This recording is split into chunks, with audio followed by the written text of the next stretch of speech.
튀르키예가 지금 한국 때문에 혼란에 빠졌습니다. 리라화 가치가 98%나 증발해버린 나라. 대통령이 금리를 내리라고 명령하는 바람에 경제학 교과서를 불태워야 할 지경이 된 나라. 빵을 사려고 몇 시간씩 줄을 서야 하는 나라.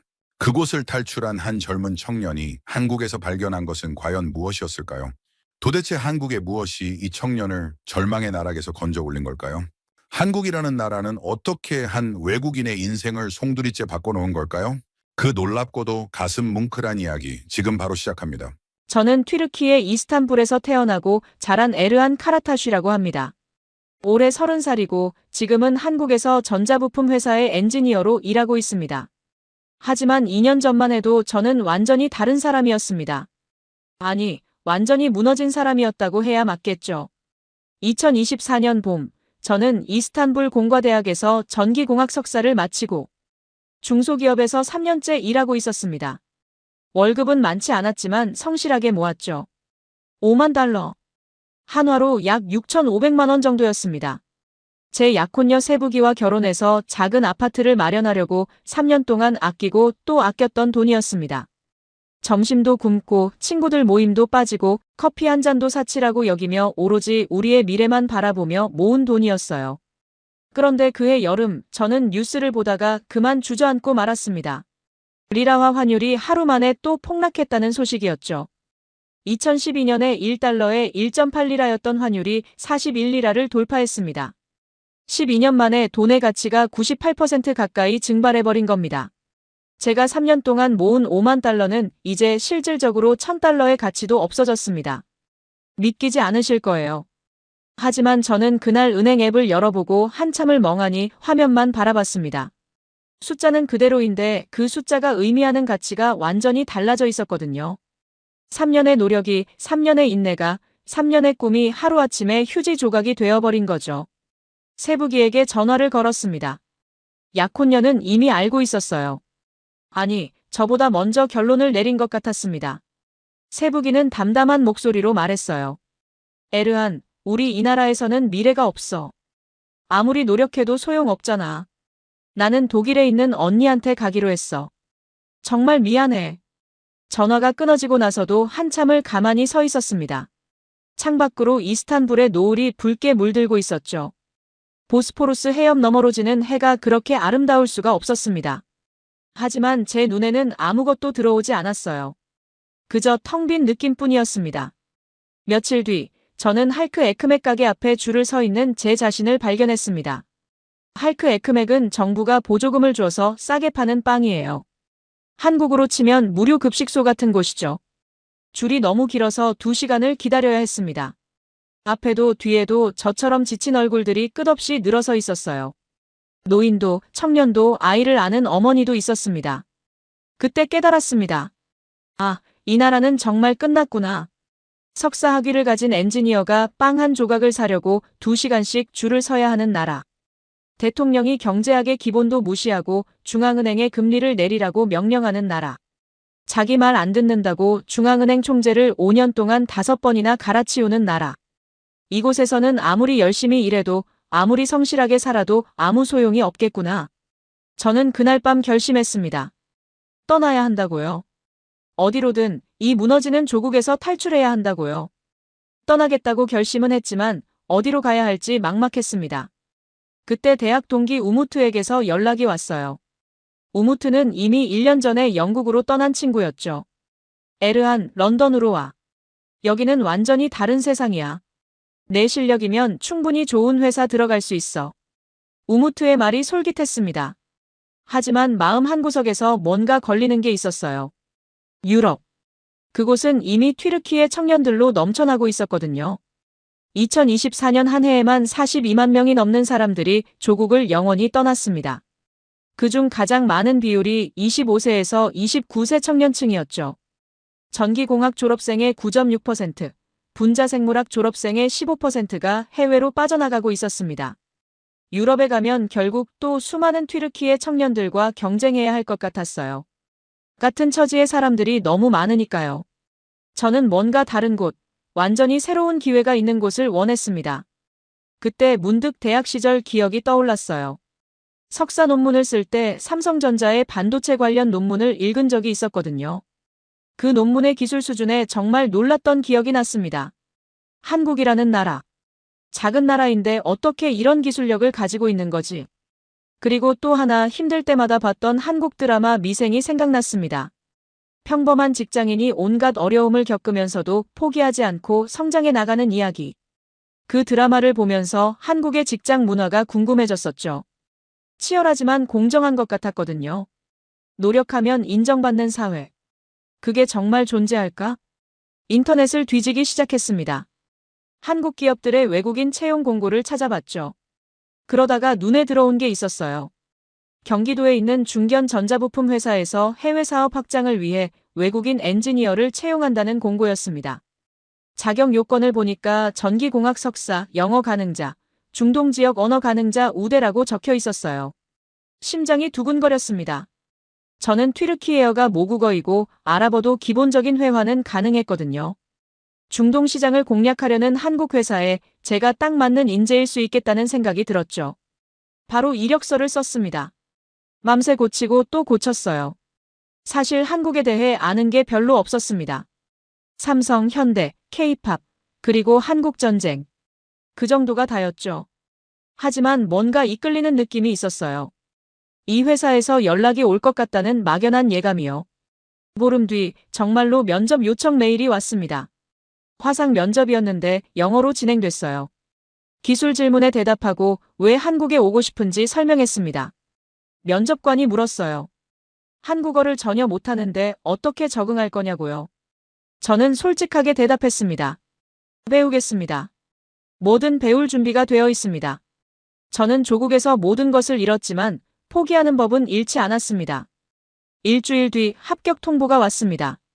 2024년 9월, 저는 인천행 비행기에 몸을 실었습니다. 2024년 9월의 어느 날, 저는 인천국제공항에 첫 발을 내디뎠습니다. 13시간의 비행이었어요. 이스탄불을 떠날 때는 새벽이었는데 인천에 도착하니 오후였죠.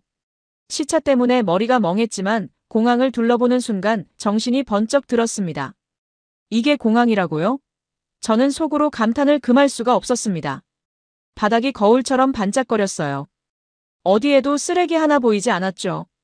안내 표지판은 한국어, 영어, 중국어, 일본어로 깔끔하게 정리되어 있었고 사람들은 줄을 서서 질서정연하게 움직이고 있었습니다. 이스탄불 공항도 나름 현대적이라고 생각했었어요. 하지만 비교가 되지 않았습니다. 인천공항은 마치 거대한 우주선 같았어요. 모든 것이 체계적이고 모든 것이 효율적이었죠. 입국 심사대에 섰는데 줄이 빠르게 움직이더라고요. 튀르키예였으면 1시간은 기다려야 했을 겁니다. 여기서는 15분도 안 걸렸어요. 수화물을 찾으러 갔습니다.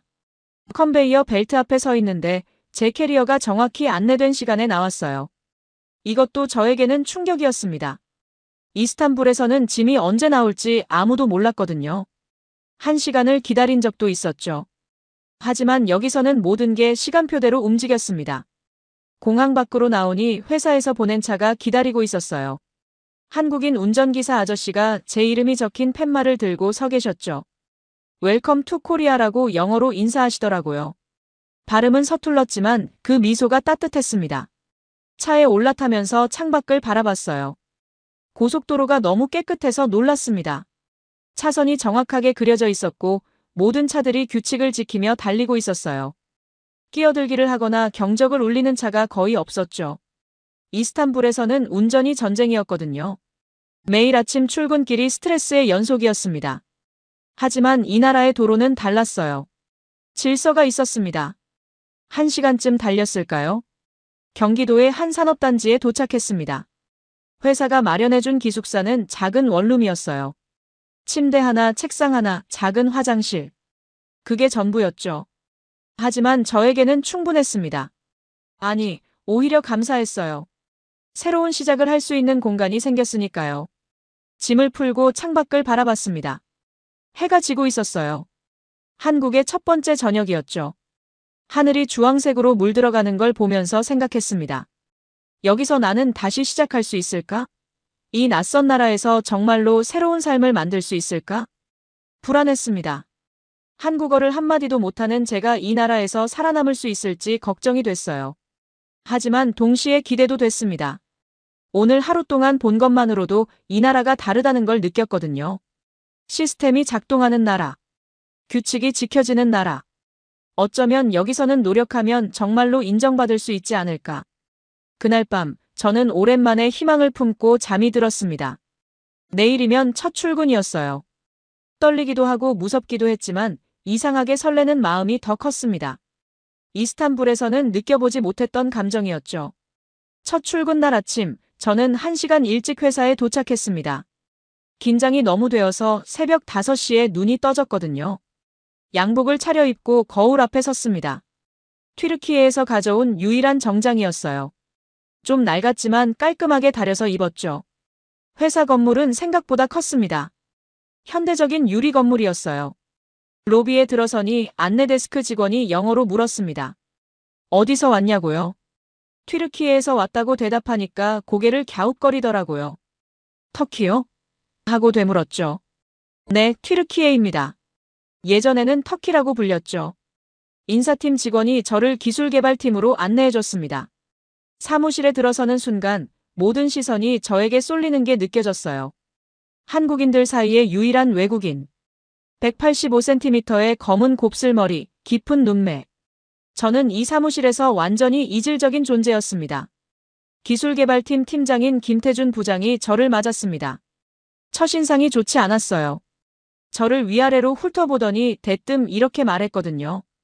그래서 터키에서 뭘 배웠는데? 우리 기술 수준을 따라올 수 있겠어? 당황스러웠습니다.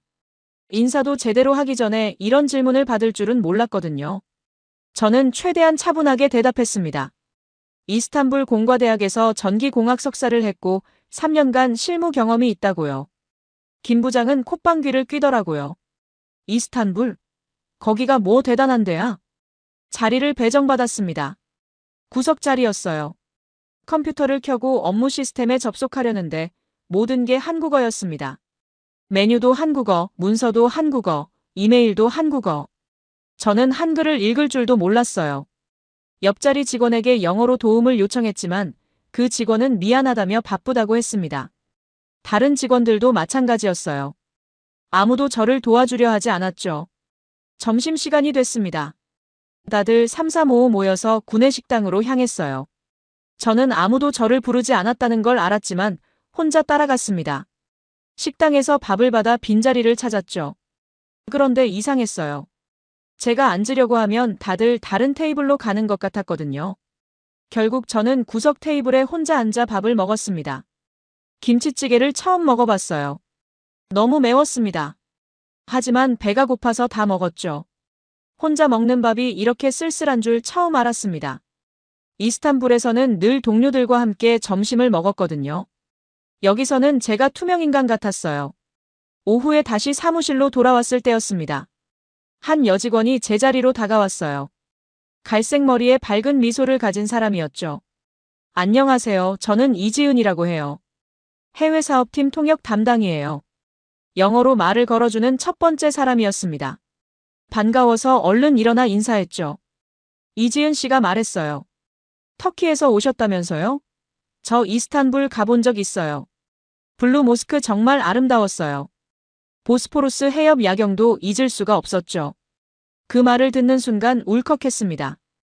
이 낯선 나라에서 제 고향을 아는 사람이 있다니. 그것도 아름다웠다고 말해주다니. 저는 고맙다고 대답했어요. 목소리가 살짝 떨렸을 겁니다. 이지은 씨는 뭔가 필요하면 말하라고 했습니다. 자기가 도와줄 수 있는 건 도와주겠다고요. 짧은 대화였지만 그날 하루 중 가장 따뜻한 순간이었어요. 어둠 속에서 작은 불빛을 발견한 기분이었죠. 퇴근 후 기숙사로 돌아오는 길, 저는 생각했습니다. 첫날부터 이렇게 힘든데 내가 정말 버틸 수 있을까? 하지만 포기하면 돌아갈 곳도 없었어요. 조국은 이미 무너지고 있었으니까요. 한국에 온 지 2주가 지났습니다. 회사 생활은 여전히 힘들었어요. 김태준 부장은 기회가 있을 때마다 저를 무시했고 동료들은 저와 거리를 두었습니다. 하지만 가장 힘든 건 회사가 아니었어요. 고향에서 오는 연락이었죠. 어느 날 저녁 기숙사에서 쉬고 있는데 영상통화가 걸려왔습니다. 메흐메트 삼촌이었어요. 아버지의 남동생이죠. 삼촌은 이스탄불에서 작은 가게를 운영하는 분이었는데 애국심이 굉장히 강한 사람이었습니다. 전화를 받자마자 삼촌의 얼굴이 화면에 떴어요. 표정이 좋지 않았습니다. 삼촌은 대뜸 소리를 질렀죠. 에르한, 내가 뭘 한 거냐? 조국을 버리고 도망쳤다며? 부끄러운 줄 알아라. 저는 할 말이 없었습니다. 삼촌의 말이 틀린 건 아니었으니까요. 저는 실제로 조국을 떠났습니다. 42만 명의 청년들 중 한 명이 된 거죠. 도망친 거라고 할 수도 있었어요. 삼촌은 계속 말했습니다. 내 아버지가 평생 교사로 일하면서 이 나라를 위해 헌신했는데 아들은 이렇게 등을 돌리냐고요. 우리 튀르키예는 오스만 제국의 후예야. 우리는 천년의 역사를 가진 위대한 민족이라고. 어려울 때일수록 조국을 지켜야지 이렇게 도망치면 어떡하냐고요. 가슴이 찢어지는 것 같았습니다. 삼촌이 틀린 말을 하는 게 아니었어요. 저도 조국을 사랑했거든요. 이스탄불의 좁은 골목들, 보스포루스 해협의 푸른 물결, 할머니가 끓여주시던 렌틸 수프 냄새. 그 모든 게 제 뿔이었습니다. 하지만 저는 물었습니다. 삼촌, 지금 빵 한 개에 얼마예요? 삼촌은 잠시 침묵하더니 380리라라고 했어요. 1년 전만 해도 100리라였는데 3배가 넘게 올랐더라고요. 저는 말했습니다. 삼촌, 저는 3년 동안 모은 돈이 하루아침에 휴지가 됐어요. 약혼녀도 떠났고요. 이 나라에서 아무리 열심히 일해도 미래가 없어요. 삼촌은 화를 내며 전화를 끊었습니다. 배신자라는 말을 남기고요. 그 말이 오래도록 머릿속에 맴돌았어요. 나는 정말 배신자일까? 도망친 비겁자일까? 며칠 뒤, 이번에는 어머니에게서 전화가 왔습니다. 어머니 아이셰는 이스탄불에서 작은 빵집을 운영하고 계셨어요. 아버지가 교사 연금을 받으시지만 그것만으로는 부족해서 어머니가 빵을 팔아 생계를 보태고 계셨죠. 어머니의 목소리는 늘 그랬듯 다정했습니다. 아들아, 잘 먹고 있니? 한국은 춥지 않아? 밥은 제대로 챙겨 먹어야 해. 어머니는 제 걱정만 하셨어요. 본인이 얼마나 힘든지는 말씀하지 않으셨죠. 하지만 저는 알았습니다. 어머니의 눈가에 다크서클이 짙어진걸요. 얼굴도 전보다 수척해지셨더라고요. 어머니, 거기는 어때요? 제가 물었습니다. 어머니는 잠시 망설이다가 말씀하셨어요. 밀가루 값이 또 올랐단다. 빵 가격을 올려야 하는데 손님들도 다들 힘드니까 그러기가 쉽지 않아. 그 말을 듣는데 눈물이 났습니다. 어머니는 제가 걱정될까봐 일부러 담담하게 말씀하셨지만 목소리에서 피로가 느껴졌거든요. 저는 매달 월급의 3분의 1을 고향으로 보내고 있었어요. 하지만 리라화 가치가 계속 떨어지니까 제가 보내는 돈도 점점 의미가 없어지고 있었죠. 전화를 끊고 나서 침대에 누웠습니다.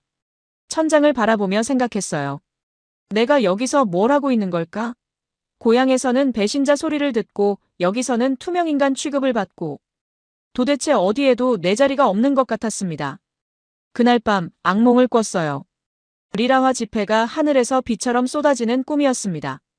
저는 그 돈을 잡으려고 손을 뻗었는데 손에 닿는 순간 지폐들이 휴지처럼 찢어지고 바람에 날아가 버렸어요. 저는 빈손으로 서 있었죠. 발밑에는 찢어진 지폐 조각들이 수북이 쌓여 있었습니다. 땀에 젖어 깨어났습니다. 새벽 3시였어요. 다시 잠들 수 없었죠. 창밖을 바라보니 한국의 밤하늘이 보였습니다. 별은 보이지 않았어요. 도시의 불빛 때문이었죠. 저는 혼자 중얼거렸습니다. 버텨야 해. 무슨 일이 있어도 버텨야 해. 한 달이 지나자 조금씩 변화가 생기기 시작했습니다.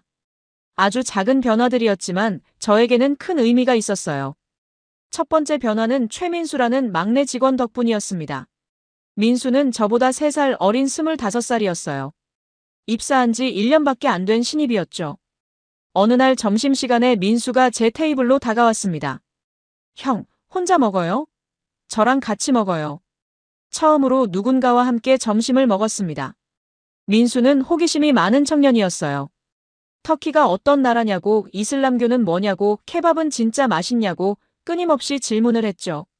저도 반가워서 열심히 대답했습니다. 민수는 제게 한국어를 가르쳐주기 시작했어요. 형, 이건 대박이라고 해요. 진짜 좋다는 뜻이에요. 이건 헐이에요. 놀랐을 때 쓰는 거예요. 사전에는 없는 표현들이었죠. 민수 덕분에 저는 살아있는 한국어를 배우기 시작했습니다. 두 번째 변화는 한국어 학당이었어요. 회사에서 외국인 직원들을 위해 야간 한국어 수업을 지원해줬거든요. 저는 매일 저녁 7시부터 9시까지 학당에 다녔습니다. 선생님은 이 선생님이라고 불리는 50대 여성분이었어요. 이 선생님은 처음에 저를 보고 놀라셨습니다. 튀르키예에서 온 학생은 처음이라면서요.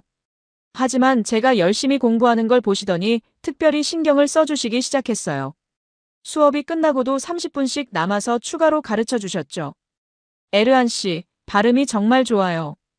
튀르키예어랑 한국어가 어순이 비슷해서 그런가 봐요. 이 선생님의 칭찬에 자신감이 생겼습니다. 실제로 튀르키예어와 한국어는 비슷한 점이 많았어요. 둘 다 주어 목적어 동사 순서로 문장을 만들거든요. 이 선생님은 이게 우연이 아니라 두 언어가 같은 뿌리에서 왔다는 학설도 있다고 하셨습니다. 세 번째 변화는 박서준 선임 덕분이었어요. 박 선임은 32살의 베테랑 엔지니어였습니다. 처음에는 저에게 관심이 없는 것 같았어요. 하지만 어느 날 야근을 하고 있는데 박 선임이 다가왔습니다. 에르한 씨, 아직도 있어요? 저는 네, 업무를 익히려고요라고 대답했죠. 박 선임은 잠시 제 화면을 보더니 이렇게 말했어요. 그 부분은 이렇게 하면 더 효율적이에요. 처음으로 업무에 대해 조언을 해준 것이었습니다. 그 뒤로 박 선임은 가끔씩 저를 도와주기 시작했어요. 한국어 문서를 영어로 간단히 설명해주거나 업무 시스템 사용법을 알려주거나 큰 도움은 아니었지만 그 작은 관심이 저에게는 힘이 됐습니다. 어느 날 박 선임이 말했어요. 에르한 씨, 야근 많이 하더라. 여기선 야근이 성실함의 증거야. 근데 솔직히 말해서 나는 외국인이 이렇게까지 하는 거 처음 봐. 진짜 성실하네. 그 말이 너무 고마웠습니다. 인정받는다는 느낌이 들었거든요. 비록 김태준 부장은 여전히 저를 무시했지만 적어도 한 명은 저를 봐주고 있었어요. 네 번째 변화는 파티마라는 사람 덕분이었습니다. 파티마는 제한 튀르키예인 커뮤니티의 리더였어요. 30살의 여성으로 한국인 남편과 결혼해서 서울에 살고 있었죠.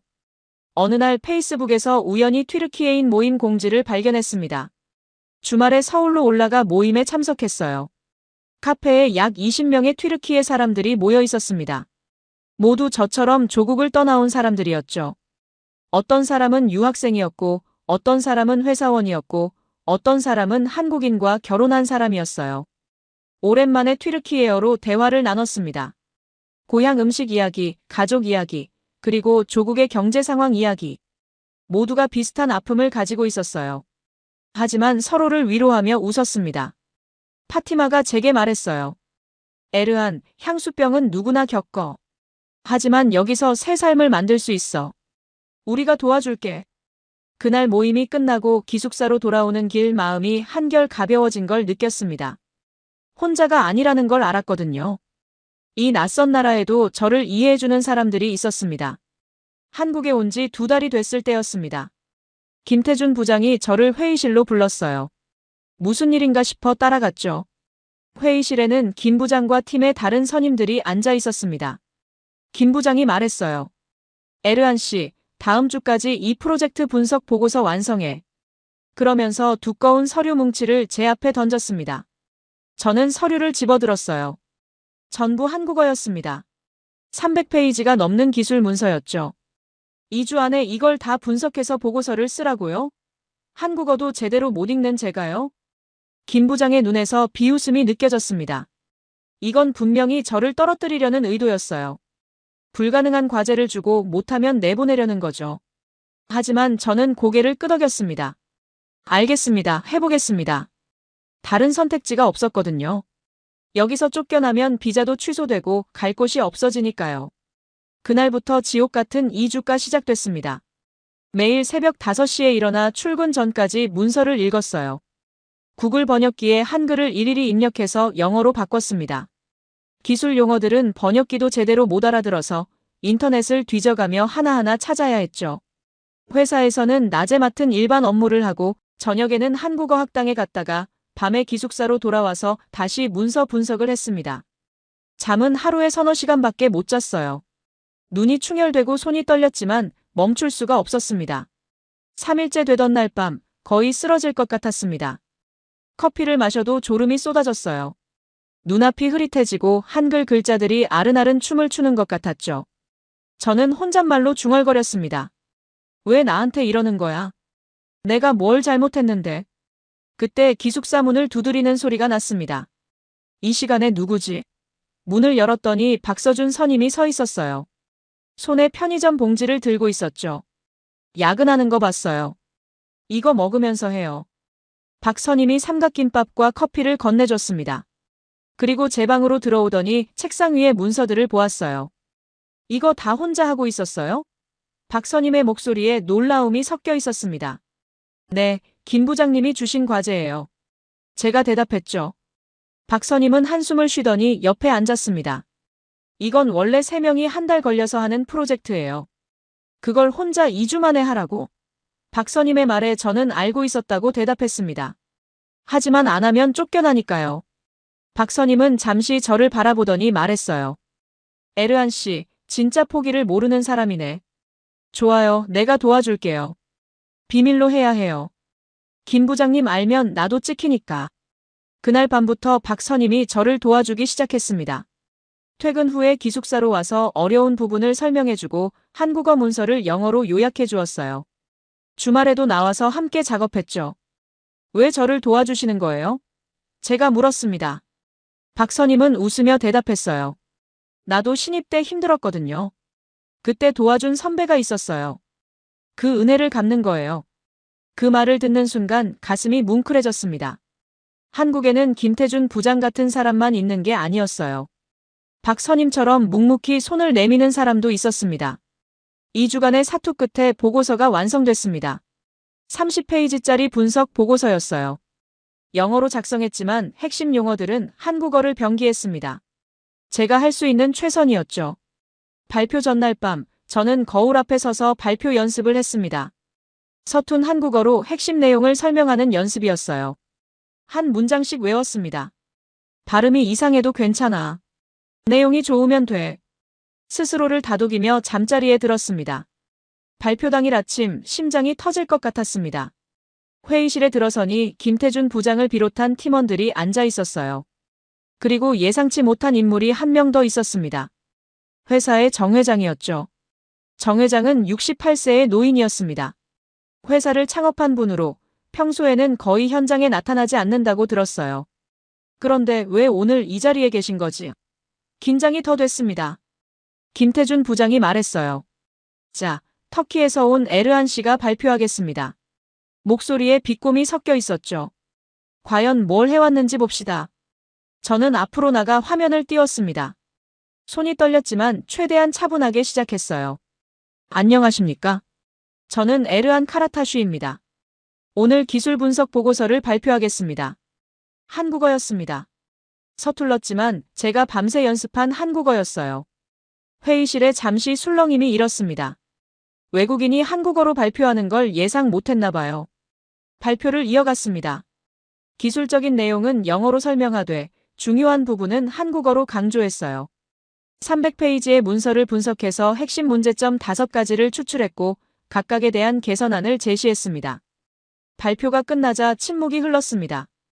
김태준 부장의 표정이 굳어 있었어요. 뭔가 예상과 다르게 흘러가고 있다는 걸 느끼는 것 같았죠.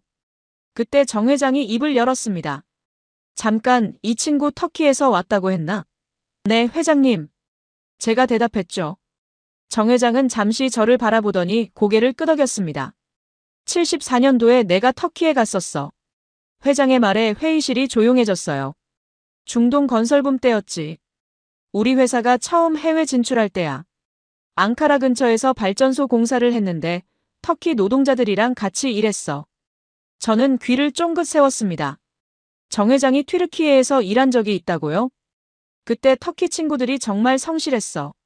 정 회장이 회상에 잠긴 듯 말을 이었습니다. 날씨가 40도가 넘는데도 불평 하나 없이 일했지. 밤에는 같이 차를 마시면서 이야기했어. 말은 안 통했지만 마음은 통했어. 정 회장이 저를 바라봤습니다. 이 친구 발표 잘했네. 한국어도 배우고 있고. 그 성실함, 옛날 터키 친구들이 생각나는군. 김태준 부장의 얼굴이 하얗게 질렸습니다. 회장이 저를 칭찬할 줄은 예상 못했던 거죠. 저도 놀랐어요. 설마 이렇게 될 줄은 몰랐으니까요. 회의가 끝나고 정 회장이 저를 따로 불렀습니다. 회장실에 들어가니 차를 내주셨어요. 터키 차 알아? 차이라고 하지. 정 회장이 물었습니다. 네, 저희는 하루에 10잔도 마셔요. 제가 대답하자 정 회장이 웃었어요. 젊은이, 왜 한국에 왔나? 정 회장의 질문에 저는 솔직하게 대답했습니다. 조국의 경제가 무너졌어요. 제가 3년 동안 모은 돈이 하루아침에 휴지가 됐습니다. 미래가 보이지 않아서 떠나왔어요. 정 회장은 고개를 끄덕였습니다. 우리도 그랬어. 60년대, 70년대 한국도 가난했지. 먹을 게 없어서 외국에 광부로 간호사로 나갔어. 독일, 중동, 어디든 갔지. 그때 우리도 조국을 떠난 사람들이었어. 그 말을 듣는 순간 눈시울이 뜨거워졌습니다. 한국인들도 예전에 우리처럼 조국을 떠나야 했구나. 배고픔과 가난을 피해 낯선 나라로 갔구나. 지금의 저처럼. 정 회장이 제 어깨를 두드렸습니다. 열심히 해. 내가 지켜볼 테니까. 터키 친구들한테 받은 은혜, 이제 갚을 때가 된 것 같아. 회장실을 나오는데 다리가 풀리는 것 같았습니다. 방금 무슨 일이 일어난 거지? 회장이 저를 지켜봐 주겠다고? 꿈만 같았어요. 복도에서 박서준 선임을 만났습니다. 박 선임이 환하게 웃으며 말했어요. 에르한 씨, 해냈네요. 발표 대박이었어요. 저는 그제야 웃음이 나왔습니다. 고마워요, 선임님. 선임님 도움이 없었으면 못했을 거예요. 박 선임은 고개를 저었어요. 아니에요, 에르한 씨가 다 한 거예요. 나는 옆에서 조금 도와줬을 뿐이에요. 그날 저녁 기숙사로 돌아와서 창밖을 바라봤습니다. 한국의 밤하늘이 유난히 맑게 보였어요. 별은 여전히 안 보였지만 마음속에는 별이 뜬 것 같았습니다. 어쩌면 여기서 정말로 새로운 삶을 시작할 수 있을지도 모르겠다. 그런 희망이 처음으로 진짜처럼 느껴졌습니다. 정 회장의 인정을 받은 뒤로 회사 생활이 조금 나아졌습니다. 김태준 부장도 예전처럼 대놓고 무시하지는 못했어요. 하지만 행복한 시간은 오래가지 않았습니다. 한국에 온 지 석 달째 되던 날 예상치 못한 문제가 터졌거든요. 비자 문제였습니다. 제가 가지고 있던 건 단기 취업 비자였어요. 3개월짜리였죠. 연장 신청을 해야 했는데 서류가 복잡했습니다. 회사 측에서 스폰서 확인서를 제출해야 했고 제 학력 증명서도 공증을 받아야 했어요. 문제는 튀르키예에서 보내야 할 서류가 늦어지고 있다는 거였습니다. 이스탄불 대학의 졸업증명서 영문 공증본을 요청했는데 한 달이 넘도록 오지 않았어요. 전화를 해도 담당자가 바뀌었다느니 시스템이 업데이트 중이라느니 핑계만 늘어놓았죠. 조국의 비효율적인 행정이 여기까지 발목을 잡는 거였습니다. 출입국 관리사무소에서 연락이 왔습니다. 서류가 불비하니 비자 연장이 어렵다고요. 보안 기한은 2주. 그 안에 서류를 제출하지 못하면 출국 명령이 내려질 수 있다고 했습니다. 머리가 하얘졌어요. 겨우 자리를 잡아가고 있었는데 이렇게 끝나는 건가? 쫓겨나면 어디로 가지? 조국으로 돌아가봤자 일자리도 없고 리랑화는 계속 폭락하고 있었습니다. 회사에서도 소문이 퍼졌어요. 저 외국인 비자 문제 있대. 역시 외국인은 불안정해. 김태준 부장이 다른 팀장들에게 하는 말이 들렸습니다. 그러니까 처음부터 뽑지 말았어야지. 내가 뭘 했어. 밤마다 잠을 이룰 수가 없었습니다. 스마트폰으로 튀르키예 대학 행정실에 수십 통의 이메일을 보냈어요. 부디 빨리 서류를 보내달라고 애원했죠. 하지만 답장은 오지 않았습니다. 어느 날 저녁 한국어 학당 수업을 마치고 나오는데 이지은 씨가 기다리고 있었어요. 에르한 씨, 비자 문제 있다면서요? 소식을 들었다고 했습니다. 저는 고개를 끄덕였어요. 네, 서류가 안 와서요. 아마 돌아가야 할 것 같아요. 목소리가 떨렸습니다. 이지은 씨가 뭔가를 건넸습니다. 종이 뭉치였어요. 이게 뭐예요? 제가 물었죠. 이지은 씨가 말했습니다. 비자 연장 관련 법률 자료예요. 제가 밤새 찾아봤어요. 여기 보면 예외 조항이 있어요. 고용주가 긴급 스폰서 확인서를 제출하면 서류 보완 기한을 연장받을 수 있대요. 그 말을 듣는 순간 눈물이 핑 돌았습니다. 이 사람이 저를 위해 밤새 자료를 찾아준 거였어요. 고맙다는 말밖에 나오지 않았습니다. 하지만 문제가 있었어요. 고용주, 즉 회사가 긴급 스폰서 확인서를 내줘야 하는데 김태준 부장이 그걸 해줄 리가 없었거든요. 오히려 이 기회에 저를 내보내려 할 게 뻔했습니다. 절망적인 상황이었어요. 방법은 있는데 실행할 수가 없었죠. 저는 그날 밤 기숙사에서 혼자 울었습니다. 소리 없이 베개에 얼굴을 묻고 울었어요. 여기서도 결국 버림받는구나. 어디에도 내 자리는 없구나. 비자 보완 기한이 일주일 앞으로 다가왔을 때였습니다. 오후에 갑자기 인사팀에서 연락이 왔어요. 에르한 씨, 회장님이 부르십니다. 지금 바로 올라오세요. 심장이 쿵쾅거렸습니다. 회장님이 왜 저를? 혹시 해고 통보를 직접 하시려는 건가? 불안한 마음으로 회장실에 들어갔어요. 정 회장이 소파에 앉아 계셨습니다. 옆에는 김영숙 사모님도 계셨죠. 사모님은 처음 뵙는 분이었어요. 은발의 온화한 미소를 가진 분이었습니다. 앉게. 정 회장이 말씀하셨어요. 비자 문제가 있다며? 저는 솔직하게 상황을 설명했습니다. 튀르키예에서 서류가 안 오고 있고 기한 안에 제출 못하면 출국해야 한다고요. 말하면서 목소리가 떨렸습니다. 정 회장이 고개를 끄덕였어요. 알았어. 회사에서 긴급 스폰서 확인서 내줄게. 인사팀에 이미 지시했어. 저는 귀를 의심했습니다. 정말요? 회장님이 직접 지시하신 거예요? 정 회장이 웃으셨어요. 아까 말했잖아. 터키 친구들한테 받은 은혜 갚을 때가 됐다고. 50년 전에 앙카라에서 일할 때 내가 말라리아에 걸린 적이 있어. 그때 터키 인부가 자기 약을 나눠줬어. 그 친구 덕분에 살았지. 그 이야기를 들으며 저는 눈물을 참을 수가 없었습니다. 50년 전 튀르키예 노동자의 친절이 지금 저를 살리고 있었어요. 김영숙 사모님이 말씀하셨습니다. 에르한 씨, 우리 집에 저녁 먹으러 와요. 외국에서 혼자 고생하는데 집밥이 그리울 거 아니에요. 그렇게 저는 정 회장 댁에 초대받았습니다. 서울 한남동에 있는 큰 집이었어요. 사모님이 직접 요리를 해주셨습니다. 된장찌개, 불고기, 잡채. 한국 가정식이었죠. 음식을 먹으면서 이런저런 이야기를 나눴어요. 정 회장은 70년대 중동 건설 이야기를 해주셨습니다. 사막에서 일하며 얼마나 힘들었는지, 하지만 돈을 벌어 가족에게 보낼 때 얼마나 뿌듯했는지. 그 이야기가 제 이야기 같았어요. 우리도 그랬어. 정 회장이 말씀하셨습니다. 한국이 가난했을 때 우리 청년들도 외국으로 나갔지. 독일의 광부로 간호사로. 중동의 건설 노동자로. 그때 우리도 차별받고 무시당했어. 하지만 열심히 일해서 인정받았지. 사모님이 덧붙이셨어요. 에르한 씨도 그럴 거예요. 열심히 하면 반드시 인정받아요. 한국 사람들, 처음엔 차갑지만 마음을 열면 정이 깊어요. 그날 밤 배부르게 먹고 기숙사로 돌아오는 길에 생각했습니다. 한국에도 이렇게 따뜻한 사람들이 있구나. 가족을 떠나 외로웠는데 이분들이 가족처럼 대해주시는구나. 일주일 뒤 비자 연장이 승인됐습니다. 회사의 긴급 스폰서 확인서 덕분이었죠. 출입국 관리사무소에서 도장 찍힌 서류를 받아들었을 때 저는 속으로 다짐했습니다. 이 은혜는 반드시 갚겠다고요. 한국에 온 지 6달이 지났습니다. 계절은 가을로 접어들었고 추석 연휴가 다가오고 있었어요. 한국 사람들은 추석이 되면 고향에 가서 가족과 함께 보낸다고 했습니다. 저는 갈 곳이 없었어요.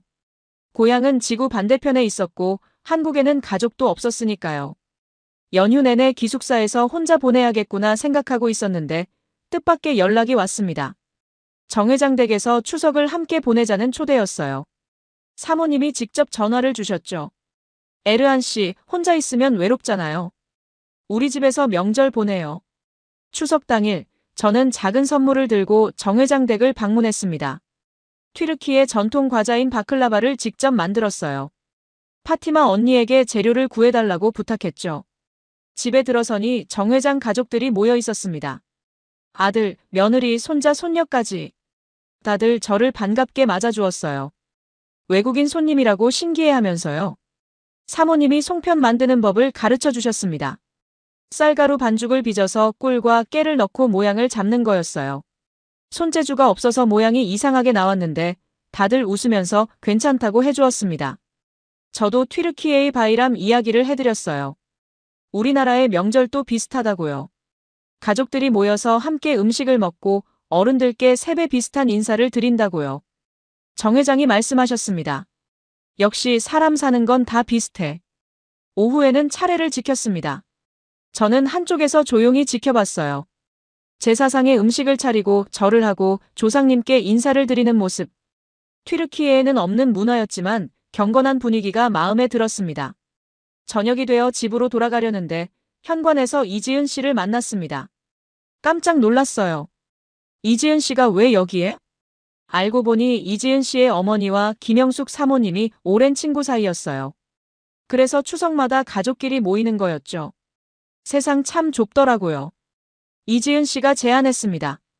에르한 씨, 시간 있으면 한강 산책할래요? 두 사람이 함께 한강으로 향했습니다. 가을밤의 한강은 고요했어요. 강물이 달빛을 받아 반짝이고 있었죠. 벤치에 앉아 이야기를 나눴습니다. 에르한 씨는 왜 한국에 왔어요? 이지은 씨가 물었습니다.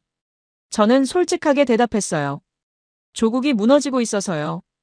경제가 폭삭망해서 아무리 일해도 미래가 없었어요. 이지은 씨가 조용히 말했습니다. 힘들었겠다. 고향을 떠나는 게 쉽지 않았을 텐데. 네, 힘들었어요. 저는 고개를 끄덕였습니다. 지금도 가끔 악몽을 꿔요. 하지만 한국에 와서 좋은 사람들을 만났어요. 선임님도 이 선생님도 회장님 내외분도. 그리고 이지은 씨도. 이지은 씨가 저를 바라봤어요. 달빛 아래에서 그녀의 눈이 빛나고 있었습니다. 저도요. 에르한 씨 만나서 좋아요. 그 순간 가슴이 두근거렸습니다. 이게 무슨 감정인지 알 것 같았어요. 하지만 말로 표현할 용기는 없었습니다. 아직은. 한국에 온 지 8달째 회사에 큰 소식이 터졌습니다. 중동시장 진출을 위한 대형 프로젝트 입찰 기회가 온 거였어요. 사우디아라비아의 대기업이 전자부품 납품 업체를 찾고 있었는데 우리 회사가 후보에 올랐다고 했습니다. 전 직원이 술렁였어요. 이 계약만 따내면 회사 매출이 2배로 뛸 수 있었거든요. 정 회장도 직접 지휘봉을 잡았습니다. 모든 역량을 집중하라고 지시하셨죠. 문제는 사우디 바이어단이 아랍어를 사용한다는 거였습니다. 영어도 하지만 모국어로 소통할 수 있는 파트너를 선호한다고 했어요. 회사에는 아랍어를 할 수 있는 사람이 없었죠. 없었다면 없었겠지만 한 명 있었습니다. 바로 저였어요. 제가 아랍어를 할 줄 안다는 게 알려지면서 상황이 달라졌습니다. 박서준 선임이 회의에서 말했어요. 에르한 씨가 아랍어 가능합니다. 튀르키예어도 아랍어랑 비슷한 점이 많고 기본 회화는 문제 없다고 들었습니다.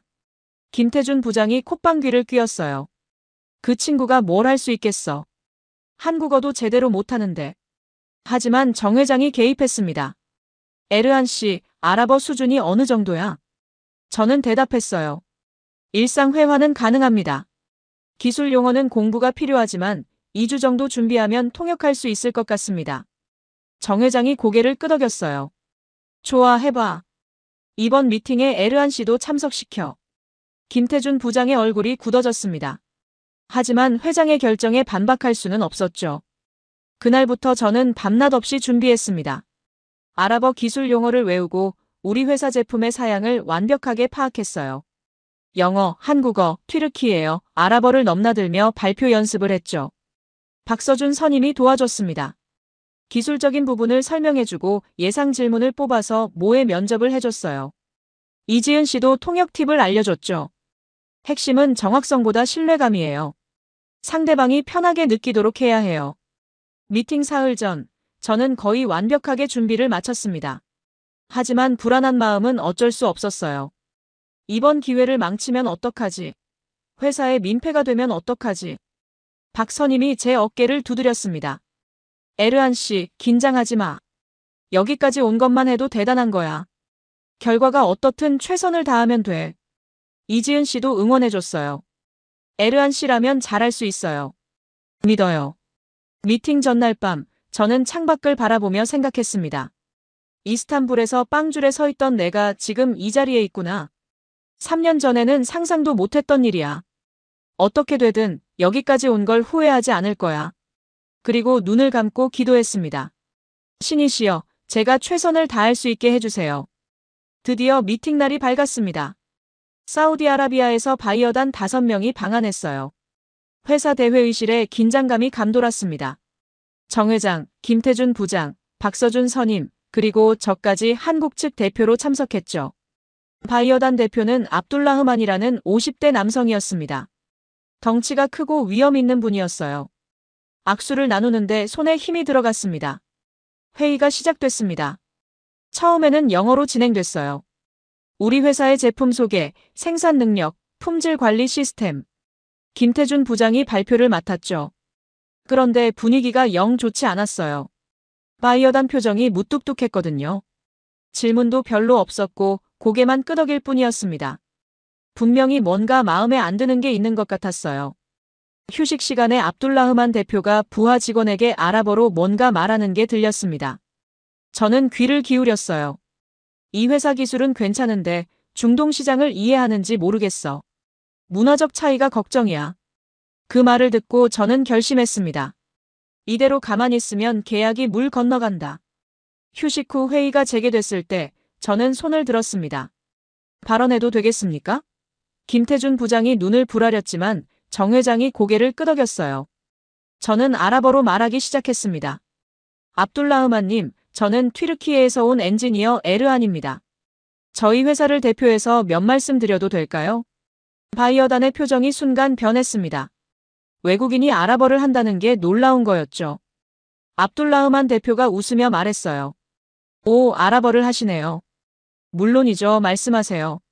저는 준비한 내용을 쏟아냈습니다.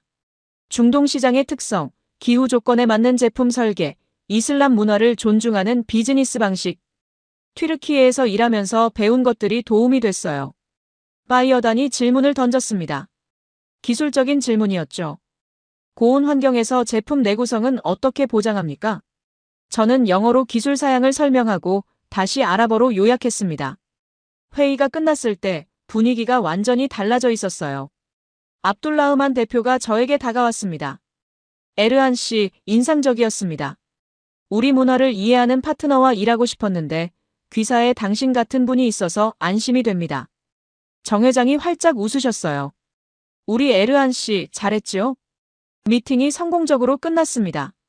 바이어단은 다음 단계 협상을 약속하고 떠났어요. 계약 성사 가능성이 높아진 거였죠. 김태준 부장은 아무 말도 하지 않았습니다. 하지만 저를 바라보는 눈빛이 달라진 게 느껴졌어요. 더 이상 무시할 수 없다는 걸 알았을 겁니다. 박 선임이 제 등을 두드렸어요. 에르안 씨, 대박이었어. 진짜 멋있었다. 이지은 씨도 눈물을 글썽이며 말했습니다.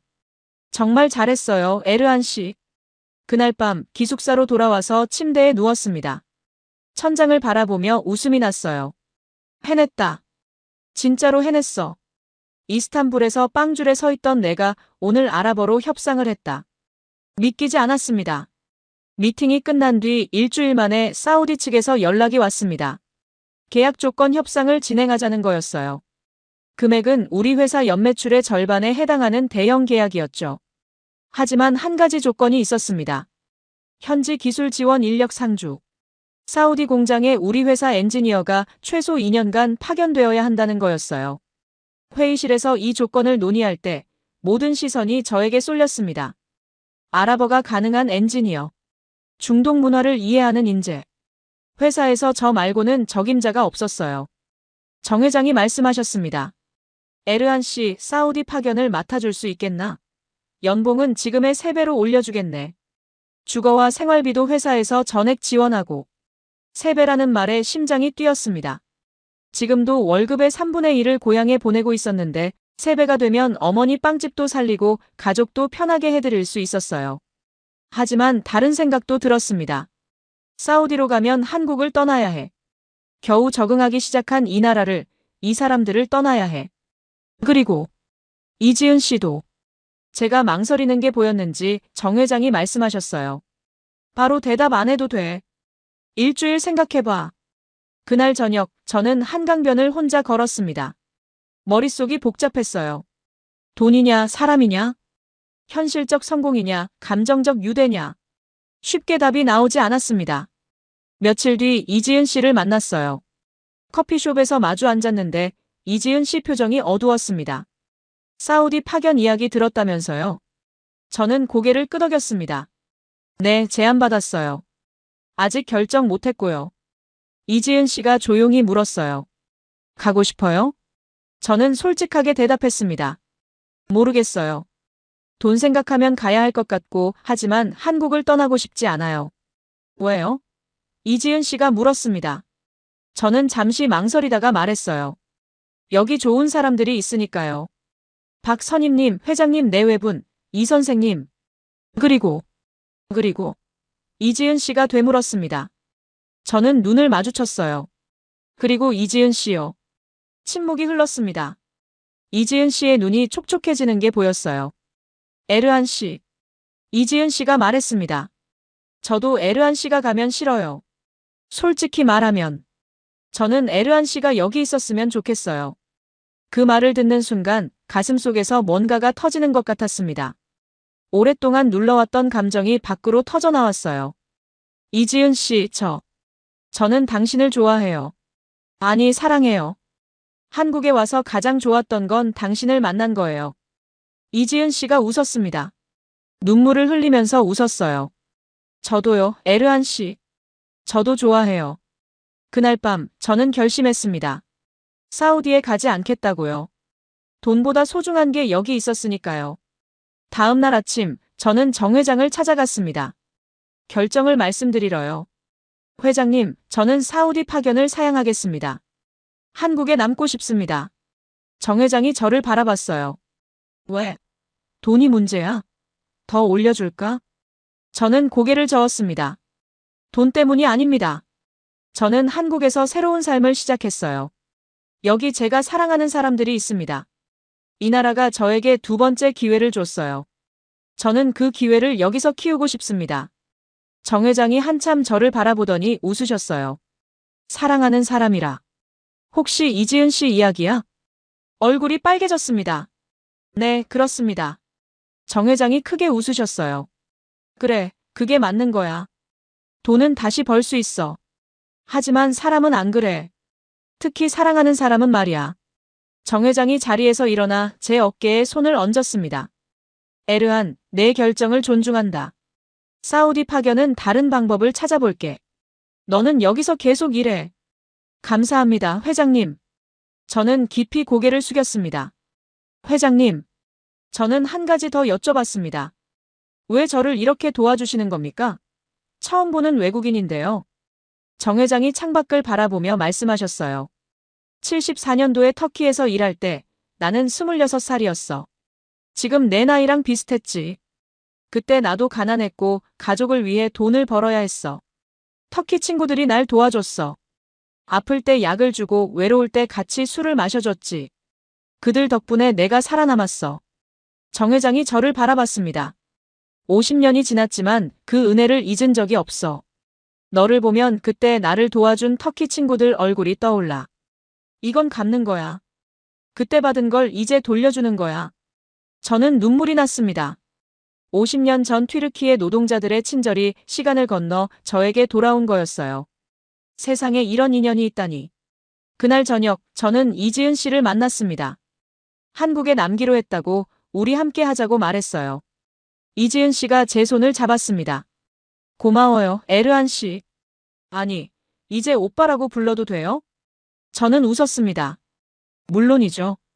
우리 앞으로 잘해봐요. 한강변에서 우리는 오래도록 손을 잡고 걸었습니다. 가을바람이 차가웠지만 손을 잡고 있으니 따뜻했어요.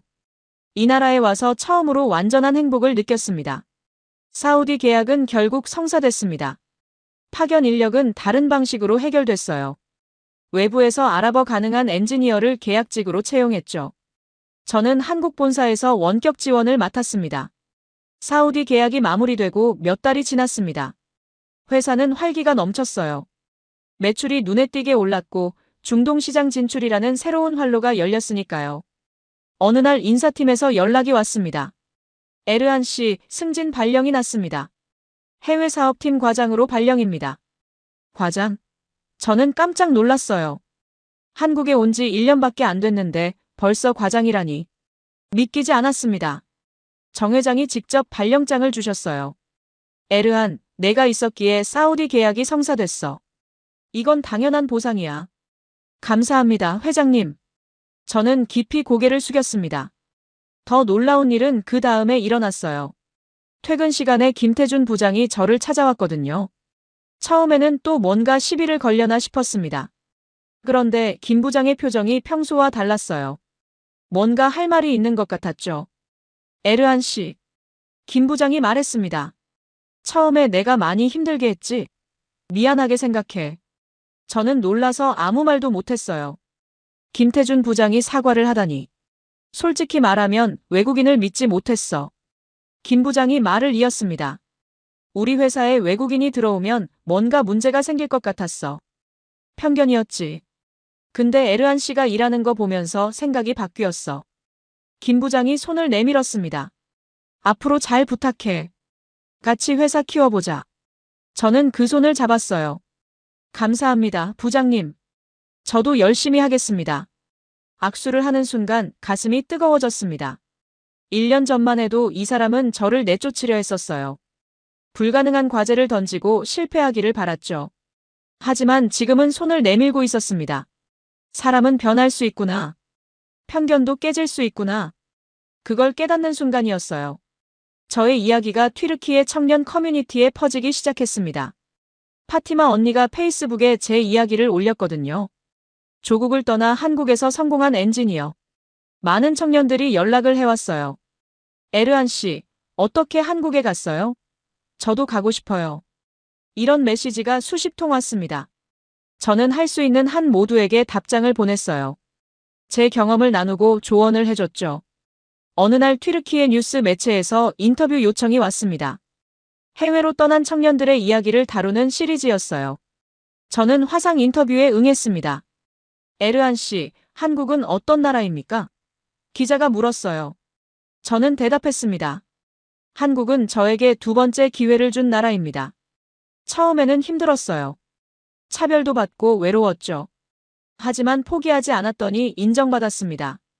이 나라는 노력하면 보상받는 나라예요. 성실함이 통하는 사회입니다. 인터뷰가 방송된 후 더 많은 연락이 쏟아졌습니다. 저는 작은 희망이 됐어요. 무너지는 조국을 떠나 새로운 삶을 찾는 청년들에게. 한국에 온 지 1년 반이 지났습니다. 저는 이제 회사에서 없어서는 안 될 존재가 됐어요.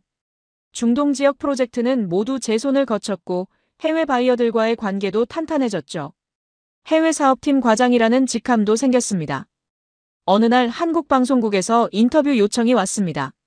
한국에서 일하는 외국인 전문가를 소개하는 다큐멘터리 프로그램이었어요. 저는 처음에는 망설였습니다. 카메라 앞에 서본 적이 없었거든요. 하지만 이지은 씨가 권유했어요. 에르한 씨 이야기가 많은 사람들에게 희망이 될 수 있어요. 해보세요. 촬영은 사흘에 걸쳐 진행됐습니다. 회사, 기숙사, 한국어 학당, 그리고 한강변까지. 제 일상을 카메라가 따라다녔죠. 처음에는 어색했지만 시간이 지나니 익숙해졌습니다. 인터뷰어가 물었어요. 에르한 씨, 한국에 와서 가장 놀랐던 점이 뭐예요? 저는 잠시 생각했습니다. 시스템이요. 모든 게 체계적으로 돌아가요. 버스가 시간표대로 오고 택배가 다음 날 도착하고 은행 업무가 스마트폰으로 3분 만에 끝나요. 관공서에 가도 줄이 빠르게 움직이고 민원이 정해진 기한 안에 처리돼요. 저는 튀르키예와 비교했습니다. 튀르키예에서는 은행 업무 하나 보려면 반나절이 걸렸어요. 번호표 뽑고 2~3시간 기다리는 건 기본이었죠. 관공서는 더 심했어요. 서류 하나 떼려면 여러 부서를 돌아다녀야 했고 담당자가 점심 먹으러 갔다며 1시간을 기다린 적도 있었어요. 하지만 한국은 달랐습니다. 모든 게 효율적이었어요. 인터뷰어가 또 물었습니다. 한국 사람들은 어때요? 저는 솔직하게 대답했어요. 처음에는 차갑다고 느꼈어요. 외국인에 대한 편견도 있었고요. 제가 처음 회사에 왔을 때 어떤 사람은 터키가 선진국이냐고 물었어요. 무시하는 눈빛도 느꼈죠. 점심시간에 혼자 밥을 먹어야 했던 날들이 기억나요. 하지만 시간이 지나면서 알게 됐어요. 저는 말을 이었습니다. 한국 사람들은 마음을 여는데 시간이 걸릴 뿐이에요. 신뢰를 쌓아야 해요. 일단 그 벽을 넘으면 정이 정말 깊어요. 가족처럼 챙겨줘요. 제가 비자 문제로 힘들었을 때 회장님이 직접 나서서 도와주셨어요. 선임이 퇴근 후에 기숙사까지 와서 업무를 가르쳐 줬어요. 그런 따뜻함은 겉으로 잘 안 보이지만 분명히 존재해요. 튀르키예와 한국을 비교하면 어때요? 인터뷰어의 질문에 저는 신중하게 대답했습니다. 튀르키예도 좋은 나라예요. 사람들이 따뜻하고 손님을 환대하는 문화가 있어요. 음식도 맛있고 역사도 깊죠. 오스만 제국의 후예라는 자부심도 있고요. 하지만 지금 튀르키예는 시스템이 무너졌어요. 저는 구체적인 예를 들었습니다. 제가 3년 동안 모은 돈이 하루아침에 휴지가 됐어요. 환율이 폭락했거든요. 대통령이 경제학의 기본도 무시하고 금리를 내리라고 명령해요. 중앙은행 총재가 대통령 말 안 듣는다고 잘렸어요. 5년 동안 5번이나요. 공식 물가 상승률은 33%라고 하는데 실제로는 70%가 넘어요. 정부가 통계를 조작한다는 의혹도 있죠. 저는 한숨을 쉬었습니다. 그런 나라에서는 아무리 열심히 일해도 인정받기 어려워요. 시스템이 공정하지 않으니까요. 연줄이 있거나 권력과 가까워야 살아남을 수 있어요. 평범한 사람들은 아무리 노력해도 제자리예요. 반면에 한국은 달라요. 저는 힘주어 말했습니다. 노력하면 보상받아요. 제가 그 증거예요. 저는 한국어도 못하는 외국인으로 왔어요. 아무도 저를 환영하지 않았죠. 하지만 포기하지 않고 일했더니 인정받았어요. 과장까지 승진했어요. 이게 가능한 건 한국 사회가 실력을 인정해주기 때문이에요. 공정함이 있기 때문이에요. 인터뷰가 방송된 후 반응이 뜨거웠습니다. 한국인들이 댓글을 많이 달았어요. 외국인이 우리나라를 이렇게 좋게 봐줘서 감사하다. 힘든 상황에서도 포기하지 않은 게 대단하다. 우리도 이 친구한테 배워야 할 것 같다. 앞으로도 응원한다. 에르한 씨 화이팅. 따뜻한 말들이었습니다. 물론 비판적인 댓글도 있었어요. 한국이 그렇게 좋은 나라냐, 외국인이 뭘 알아, 현실을 모르고 하는 소리다. 하지만 저는 신경 쓰지 않았어요. 제가 경험한 건 사실이었으니까요. 튀르키예 언론에서도 이 인터뷰를 다뤘습니다. 조국을 떠난 청년, 한국에서 새 삶을 찾다. 헤드라인이었죠. 튀르키예 소셜미디어에서 영상이 퍼져나갔어요. 반응은 엇갈렸습니다. 어떤 사람들은 영감을 받았다고 했어요. 나도 한국에 가고 싶다. 에르한처럼 되고 싶다. 하지만 어떤 사람들은 비난했죠. 조국을 버린 배신자, 돈 때문에 나라를 팔아먹은 놈. 익숙한 비난이었습니다. 예전에 삼촌에게 들었던 말과 같았어요. 하지만 저는 흔들리지 않았습니다. 제가 왜 떠났는지 저 자신이 알고 있었으니까요. 조국을 사랑하지 않아서가 아니었어요. 조국에서 미래가 없었기 때문이었죠. 살아남기 위해 떠난 거였습니다. 한국에 온 지 2년이 됐을 때 특별한 손님이 찾아왔습니다. 어머니 아이셰가 한국에 오신 거예요. 어머니의 방한은 오래전부터 계획했던 일이었습니다. 하지만 비용 문제와 어머니의 건강 문제로 계속 미뤄지고 있었죠. 그러다가 제가 승진하고 월급이 오르면서 드디어 실현할 수 있게 됐어요. 비행기 표를 끊고 비자를 준비하는데 2달이 걸렸습니다. 인천공항 도착 게이트 앞에서 기다리고 있었어요. 심장이 두근거렸습니다. 2년 만이었거든요.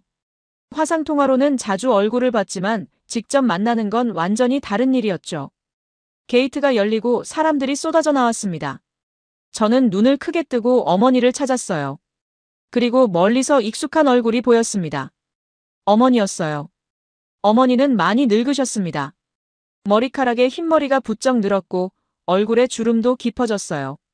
걸음걸이도 예전보다 느려진 것 같았죠. 하지만 저를 발견하고 환하게 웃으시는 미소는 여전했습니다. 에르한. 어머니가 소리쳤어요.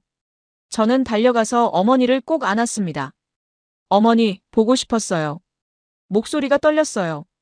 눈물이 났습니다. 나도 아들아. 나도 많이 보고 싶었다. 어머니도 울고 계셨어요. 공항에서 한참을 서로 안고 있었습니다. 지나가는 사람들이 쳐다봤지만 상관없었어요. 일주일 동안 어머니를 모시고 한국 곳곳을 다녔습니다. 서울의 경복궁과 창덕궁, 남산타워, 명동거리, 부산까지 KTX를 타고 가서 해운대 해변도 구경했어요. 어머니는 모든 것을 신기해하셨습니다. 이 나라는 정말 깨끗하구나. 어머니가 말씀하셨어요. 길거리에 쓰레기가 하나도 없네. 사람들이 질서 있게 다니고. 이스탄불이랑은 완전히 다르구나. 저는 웃었습니다. 저도 처음 왔을 때 그랬어요. 공항에서부터 놀랐죠. 어머니는 한국 음식도 좋아하셨어요. 특히 삼겹살과 비빔밥을 맛있게 드셨죠. 김치는 처음에 너무 맵다고 하셨는데 며칠 지나니까 입맛이 당긴다고 하셨어요. 역시 어머니도 적응력이 있으시구나 싶었습니다. 회사에도 모시고 갔어요. 정 회장 내외분을 소개해드렸죠. 회장실에서 차를 마시며 이야기를 나눴습니다. 정 회장이 어머니 손을 잡으며 말씀하셨어요. 아드님 정말 훌륭합니다. 처음 왔을 때는 한국어도 못하고 힘들어했는데 지금은 우리 회사의 핵심 인재예요. 어머니께서 잘 키우셨네요. 어머니 눈에 눈물이 맺혔습니다. 아니에요, 회장님. 제 아들을 거둬주셔서 제가 감사드려야죠. 먼 나라에서 혼자 고생했을 텐데 이렇게 따뜻하게 대해주셔서요. 정말 감사합니다. 김영숙 사모님이 어머니를 안아주셨어요. 아드님은 성실하고 착해요. 우리가 도운 것보다 에르한 씨가 회사에 준 게 더 많아요. 자랑스러운 아들 두셨어요. 어머니와 사모님은 금세 친해지셨습니다. 말이 통하지 않는데도 손짓 발짓으로 대화를 나누셨어요. 제가 통역을 해드렸죠. 두 분이 웃으시는 모습을 보니까 마음이 따뜻해졌습니다. 이지은 씨도 소개했습니다. 어머니, 이 사람이에요. 제가 말씀드렸던 사람. 제가 사랑하는 사람이에요. 이지은 씨가 튀르키예어로 인사했어요. 제가 몇 달 동안 가르쳐 준 거였죠.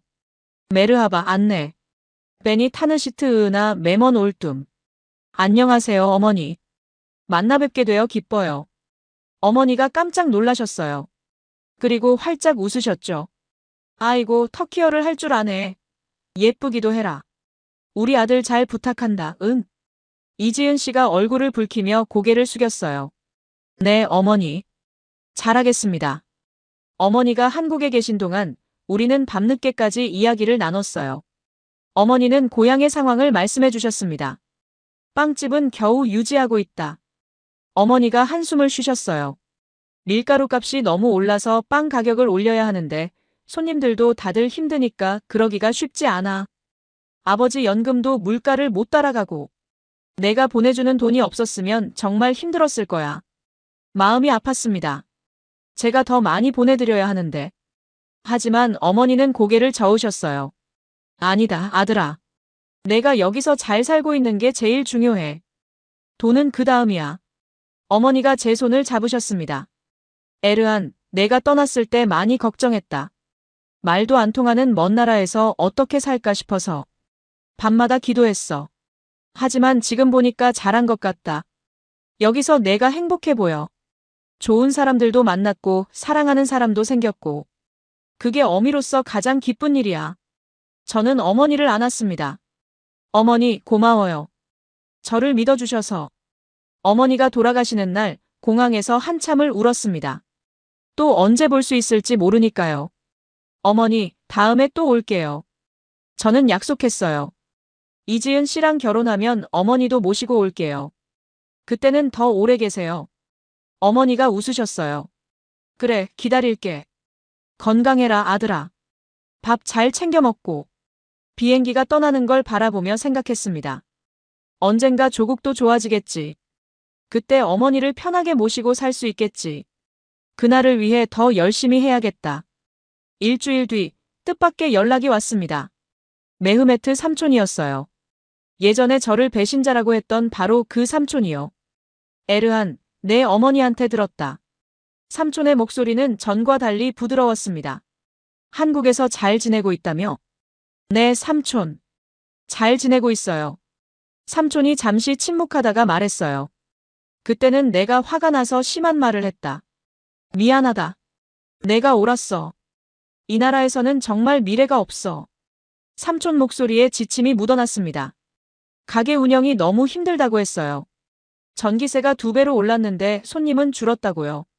삼촌의 아들, 그러니까 제 사촌도 결국 독일로 떠났다고 하셨습니다. 삼촌의 사과를 듣고 마음이 놓였습니다. 오랫동안 마음에 걸렸던 응어리가 풀리는 느낌이었어요. 조국과의 관계가 조금씩 치유되고 있었습니다. 한국에 온 지 2년 반이 됐을 때 저는 이지은 씨에게 정식으로 프로포즈를 했습니다. 프로포즈를 준비하는데 석 달이 걸렸어요. 반지를 사기 위해 월급의 일부를 따로 모았습니다.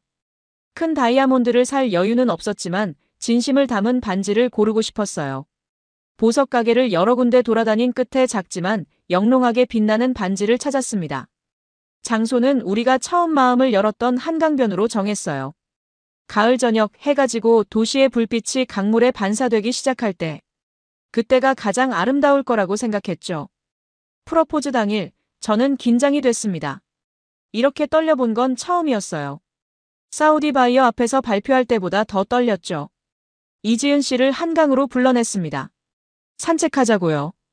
해가 지고 있었어요. 하늘이 주황색에서 보라색으로 물들어가고 있었죠. 강물이 노을빛을 받아 반짝였습니다. 완벽한 순간이었어요. 벤치에 앉았습니다. 이지은 씨가 물었어요. 오늘 왜 이렇게 긴장한 것 같아? 무슨 일 있어? 저는 심호흡을 했습니다. 그리고 자리에서 일어나 무릎을 꿇었어요. 이지은 씨의 눈이 커졌습니다. 이지은 씨. 저는 주머니에서 반지 케이스를 꺼냈습니다. 아니, 지은아. 나와 결혼해 줄래? 반지 케이스를 열었어요. 작은 다이아몬드가 노을빛을 받아 빛났습니다. 이지은 씨의 눈에 눈물이 고이기 시작했어요. 저는 준비한 말을 쏟아냈습니다. 처음 한국에 왔을 때 나는 모든 걸 잃은 사람이었어. 돈도 사랑도 미래도 아무것도 없었어. 그런데 당신을 만났어. 당신이 처음으로 내게 따뜻하게 대해줬어. 이스탄불 가봤다며 터키가 아름다웠다고 해줬을 때 나는 정말 울 뻔했어. 이지은 씨가 눈물을 흘리며 웃었습니다. 당신 덕분에 내가 여기까지 왔어. 저는 말을 이었어요. 힘들 때마다 당신이 곁에 있어줬어. 비자 문제로 쫓겨날 뻔했을 때 밤새 자료를 찾아준 사람. 내가 사우디 안 가겠다고 했을 때 기뻐해준 사람. 나는 당신을 사랑해. 앞으로 평생 당신 곁에 있고 싶어.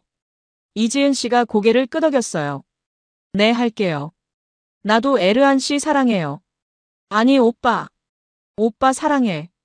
저는 떨리는 손으로 반지를 끼워줬습니다. 반지가 이지은 씨의 손가락에 딱 맞았어요. 마치 운명처럼.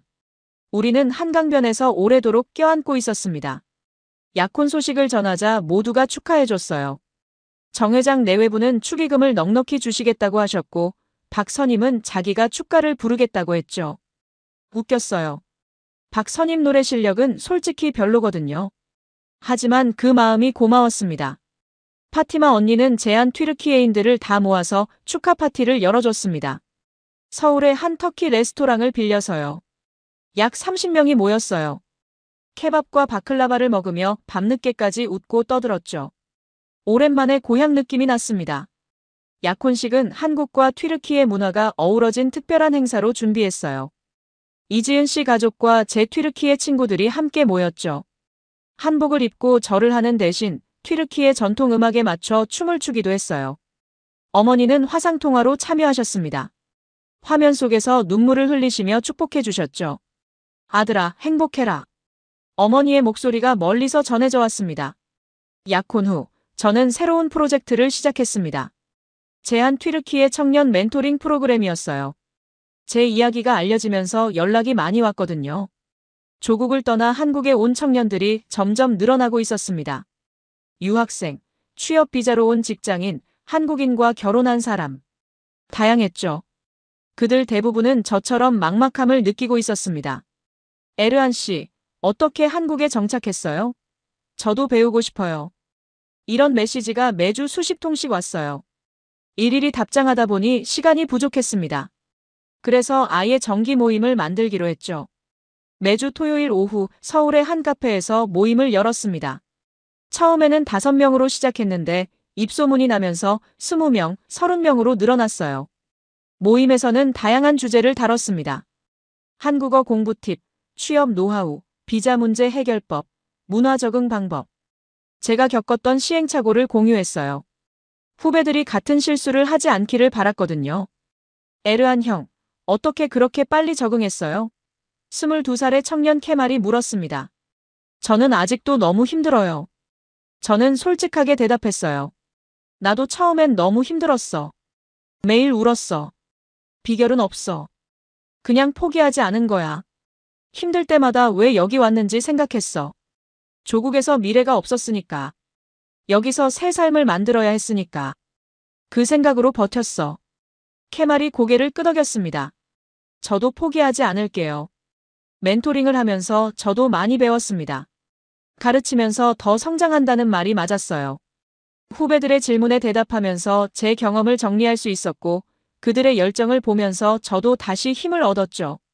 프로그램은 점점 커져서 나중에는 회사의 공식 지원을 받게 됐습니다. 정 회장이 흔쾌히 승인해 주셨어요. 좋은 일이야. 우리도 예전에 해외에서 도움받았으니까 이제 돌려줄 때가 된 거지. 회사 회의실을 모임 장소로 쓸 수 있게 해주셨고 간단한 다과비도 지원해 주셨습니다. 한국과 튀르키예를 잇는 다리. 저는 그 다리의 일부가 되고 있었습니다. 한국에 온 지 3년이 됐습니다. 31살이 된 저는 이제 회사의 중동사업부 팀장이었어요. 팀원 10명을 이끌며 중동 전역의 프로젝트를 관리하고 있었죠. 사우디아라비아, 아랍에미리트, 카타르. 한국 부품이 중동 시장으로 나가는데 제가 중요한 역할을 하고 있었습니다. 그해 봄, 정 회장의 은퇴식이 있었습니다. 72세의 정 회장은 이제 경영 일선에서 물러나기로 하셨어요. 아들에게 회사를 물려주시는 거였죠. 창업주의 은퇴. 회사 역사에서 한 시대가 끝나는 순간이었습니다. 은퇴식은 회사 대강당에서 열렸어요. 300명이 넘는 직원들이 모였습니다. 저는 직원 대표로 감사 연설을 하게 됐어요. 처음에는 사양했습니다. 저는 외국인이고 입사한 지도 3년밖에 안 됐으니까요. 하지만 정 회장이 직접 부탁하셨어요. 에르한, 내가 해줬으면 해. 내 이야기가 직원들에게 의미가 있을 거야. 연단에 섰습니다. 300명의 시선이 저에게 쏠렸어요. 긴장됐지만 할 말이 있었습니다. 존경하는 정 회장님, 그리고 동료 여러분. 저는 시작했습니다. 3년 전, 저는 조국에서 모든 것을 잃고 이 나라에 왔습니다. 주머니에는 며칠치 생활비밖에 없었고, 한국어는 한마디도 못했습니다. 앞이 보이지 않았어요. 처음 회사에 출근했을 때, 어떤 분은 터키가 선진국이냐고 물으셨습니다.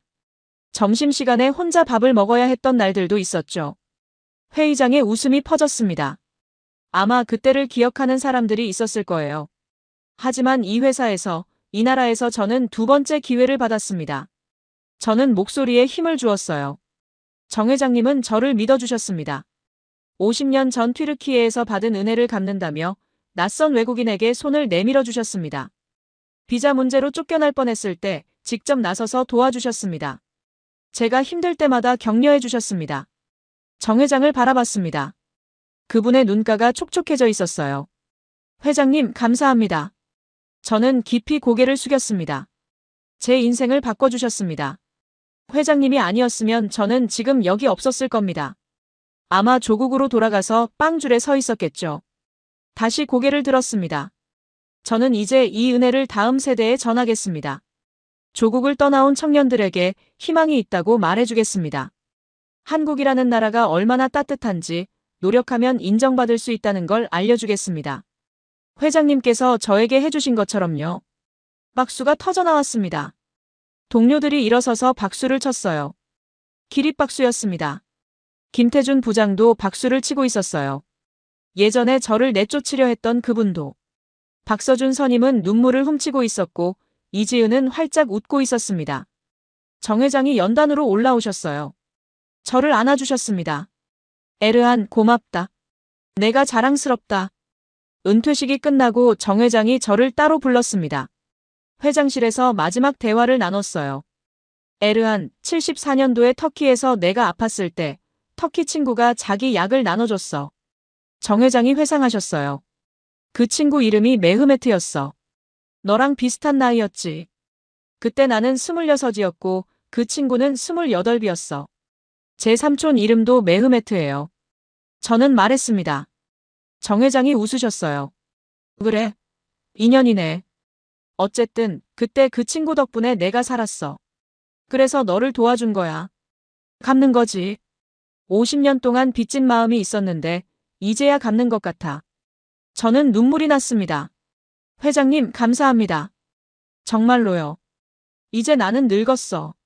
정 회장이 말씀하셨습니다. 젊은 사람들 세상이야.